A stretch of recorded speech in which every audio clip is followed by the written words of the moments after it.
महारानी की सेज और दासी की हंसी। एक दासी हर रोज महारानी की सेज बिछाया करती थी। एक दिन उसने खूब सजाकर सेज बिछाई। बिस्तर की खूबसूरती और उससे बिखर रही खुशबू देख दासी ने सोचा कि मैं इस पे सो जाऊं। गर्मी के दिन थे, नदी किनारे से महल में ठंडी हवा आ रही थी।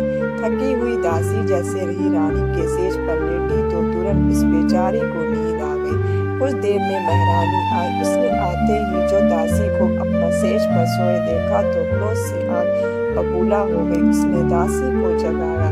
दासी बेचारी डर के मारे थर थर कांपने लगी। सजा के तौर पर महारानी ने उसे कोड़े लगाने शुरू किए। 2-4 कोड़े लगे तब तक दासी पीड़ा से जूझती कराती और दया की भीख मांगती रही, मगर रानी ने उसकी एक नहीं सुनी। उसके बाद दासी एकाएक जोर जोर से हंसने लगी। महारानी को बड़ा आश्चर्य हुआ।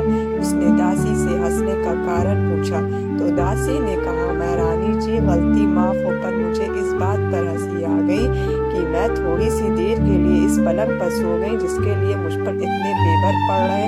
जो इस बिस्तर पर रोज सोता होगा उसकी क्या हालत होगी। कहते ही ये कहानी एक अंग्रेजी अफसर सप्र साहब को उसके सेवक मनोहर लाई ने सुनाई थी। कहानी सुनते ही सप्र साहब तुरंत सब ऐशो आराम छोड़ फकीर बन गए, जो खटखटा बाबा के नाम से जाने गए।